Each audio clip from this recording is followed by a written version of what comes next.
I would like to thank both SACWA and STA for giving us the opportunity to present 25 million stitches, one stitch, one refugee. I'll share how the project was conceived, our progress in the last 13 months until we reached our goals, some refugee statistics, and of course, the panels and stories by our stitchers.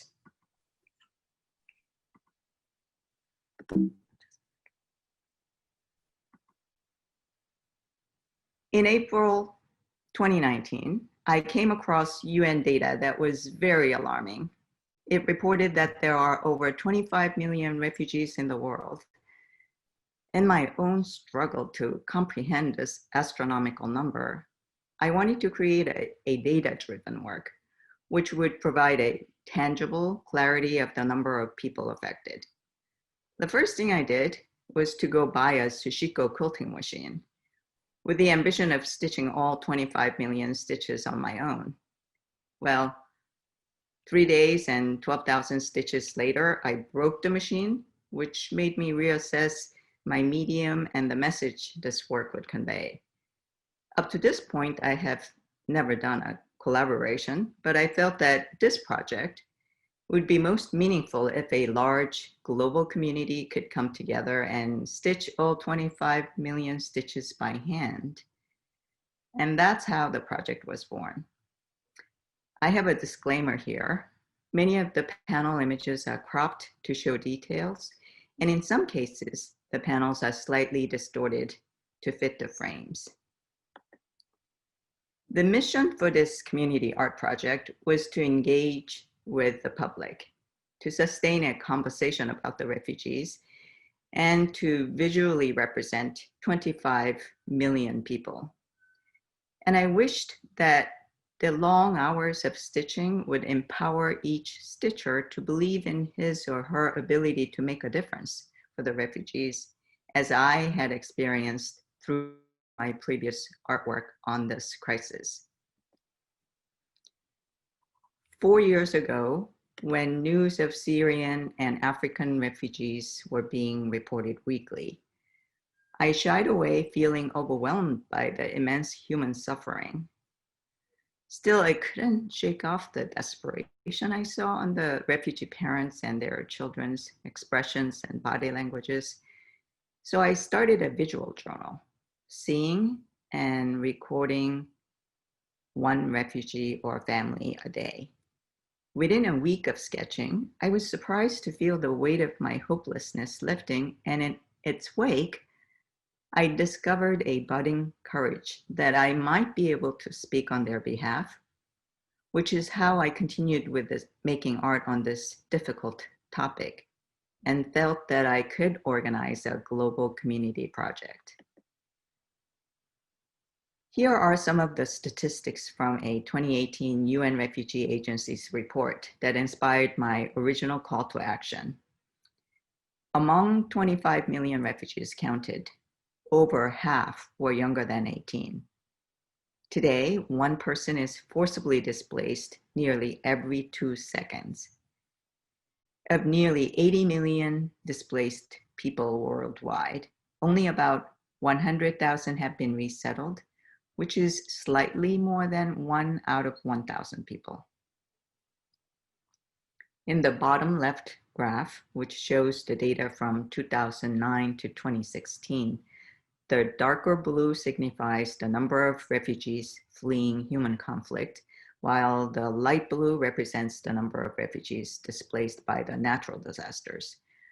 This graph shows that the environmental disasters create 4 to 11 times the number of refugees compared to those fleeing home due to human violence. In the top left graph, we can see the number of displaced people worldwide is growing at an exponential rate, having doubled since 2010 and quadrupled since 2000.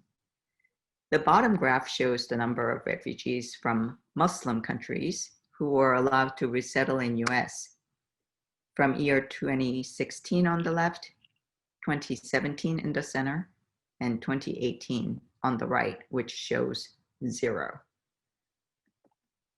The New York Times reported that the first 6 months of 2019, 7 million people were displaced worldwide, mostly as a result of extreme weather. That seems like a huge number, but here are a few disasters that visited 2019.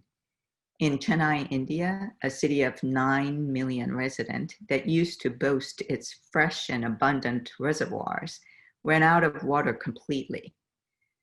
The UN estimates that about 60 million more from Bangalore, Hyderabad, and Delhi will face similar crisis soon. We also saw that the 20 million acres of Amazon rainforest were set on fire, while the extreme heat and fire in Australia consumed 40 million acres. That is 8 million more acres than all of England. I came across this powerful poem that speaks eloquently about the human suffering that is born out of the refugee crisis. It is written by a Somali refugee, Warsan Shire. There are 11 stanzas in the complete poem. I took 6 through 8 stanza to pair with this beautifully rendered panel by Christine from Washington State. You have to understand, no one puts their children on a boat unless the water is safer than the land. Let me pause here to give you time to read. The entire poem is readily available on the internet.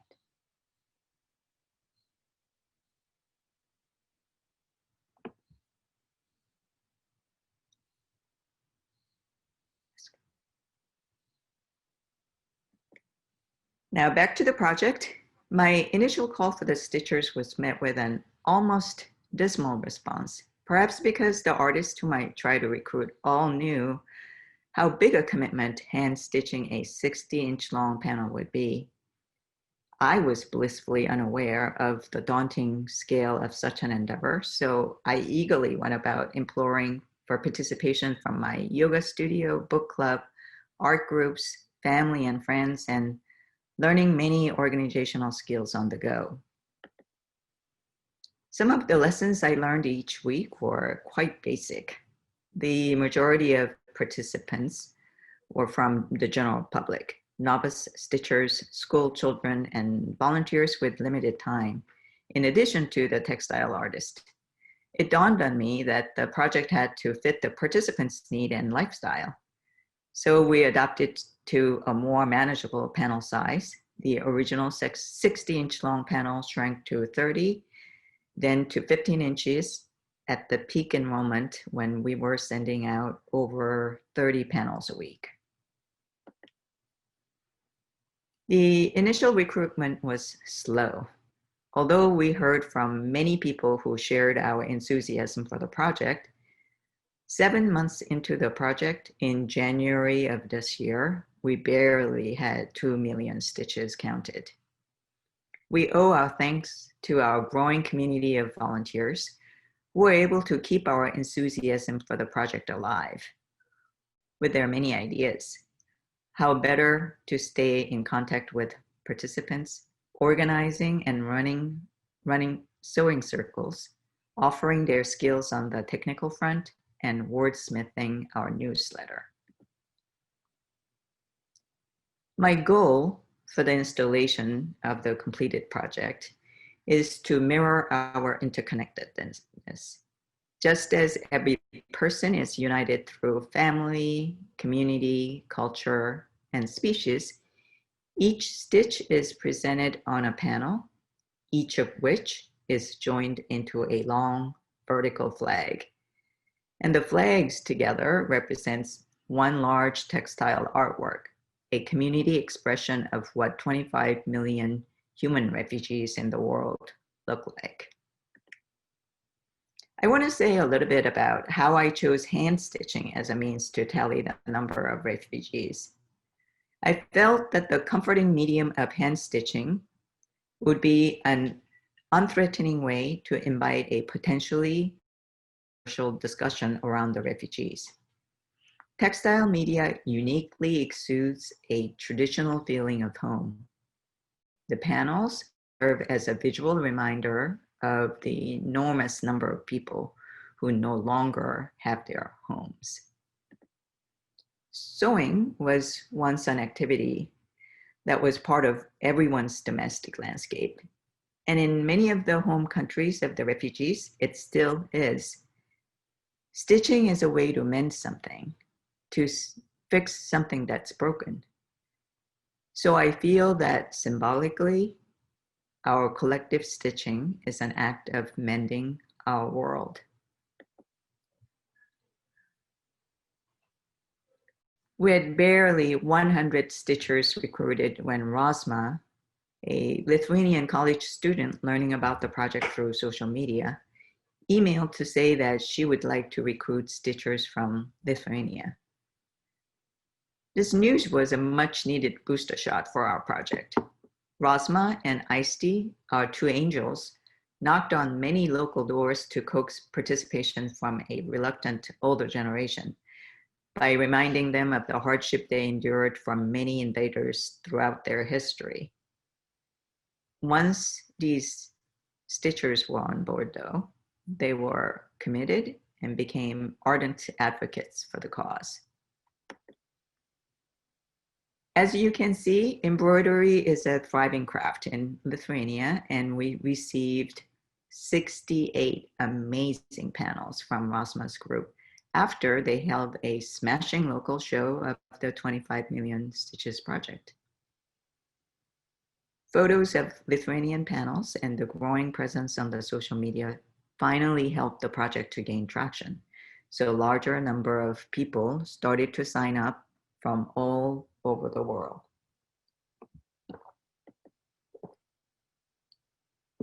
Now, I'd like to share some common themes that inspired the work from our community. About 12 stitchers made appeals to the ideals symbolized by the Statue of Liberty.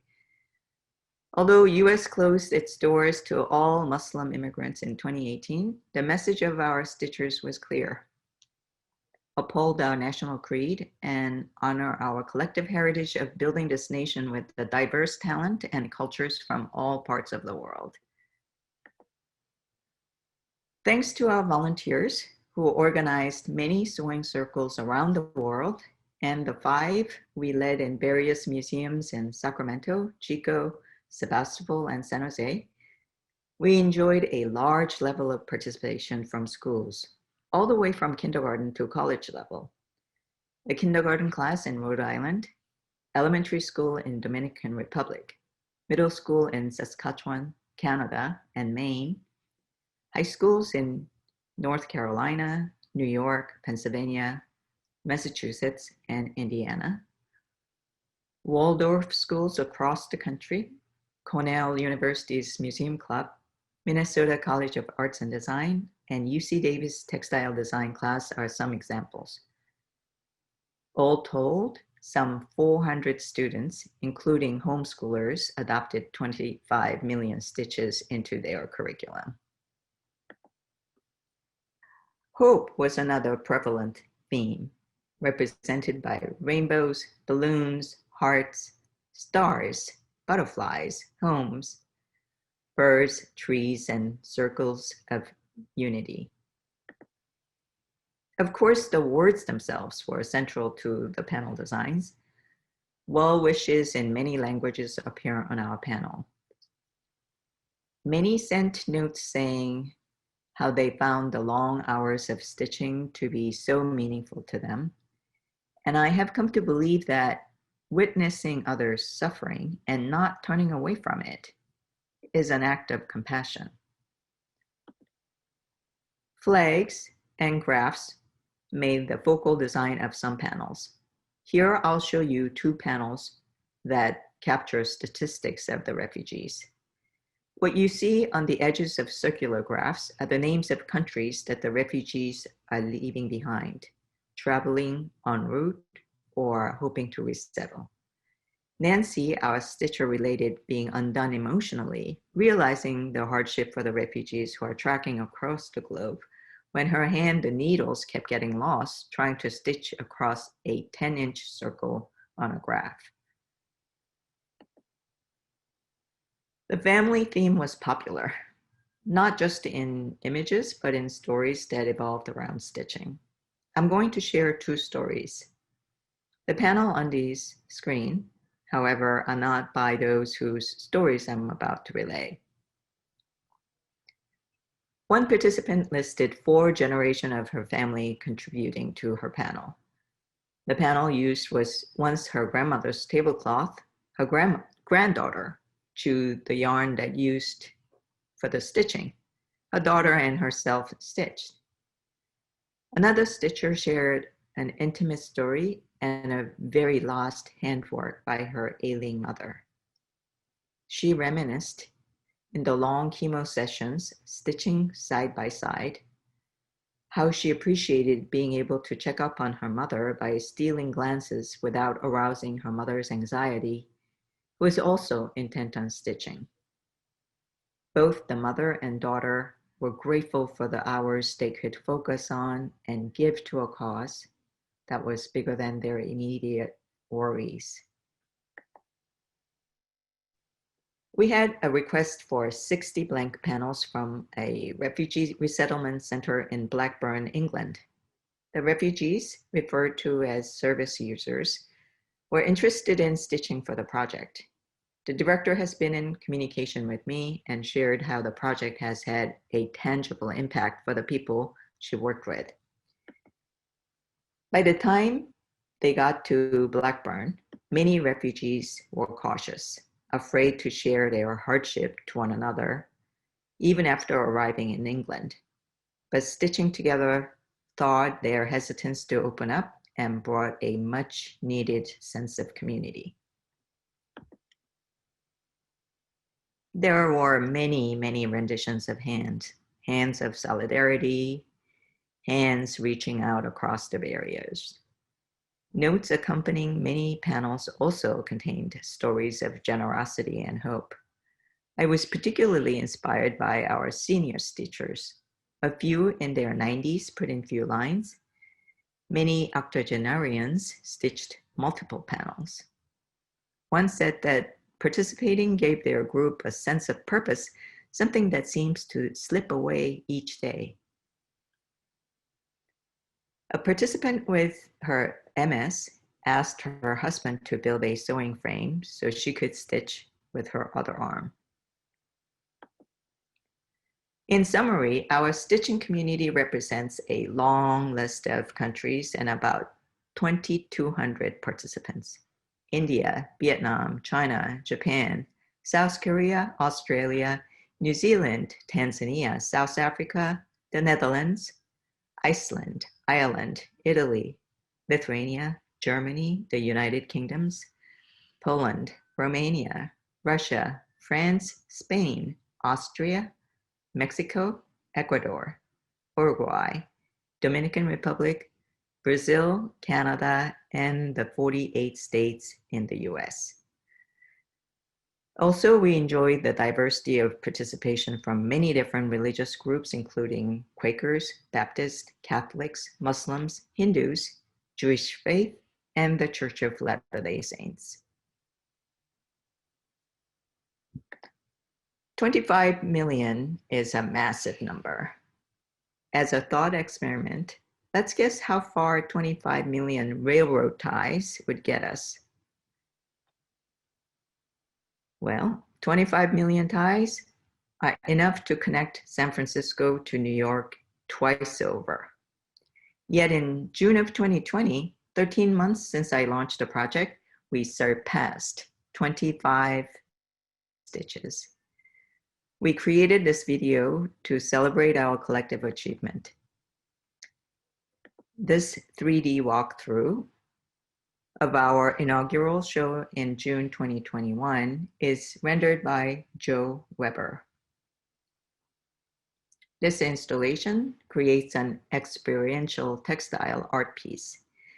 that allows visitors to walk among the panels in order to feel and see the enormity of the number of people dislocated from their homes. The look and the scale of the show will vary from venue to venue, but I'm certain that in every case, it will be a deeply moving experience for all visitors.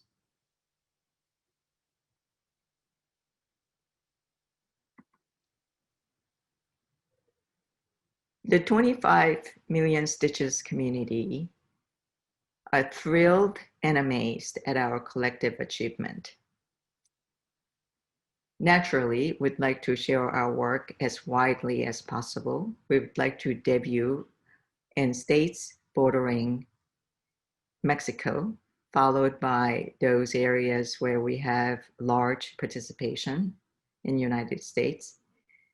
Our international aspiration is to bring the show to European cultural event in Kaunas, Lithuania in 2022. To that end, I'd like to convince you to be our ambassadors, to reach out to your local museums and exhibition venues to bring the 25 Million Stitches installations to your town. If you'd like to help us fund the traveling exhibit, we have set up GoFundMe, 25 Million Stitches. To view more panels, please go to our social media site, Instagram 25 Million Stitches. For more information, please visit 25millionstitches.com. Thank you.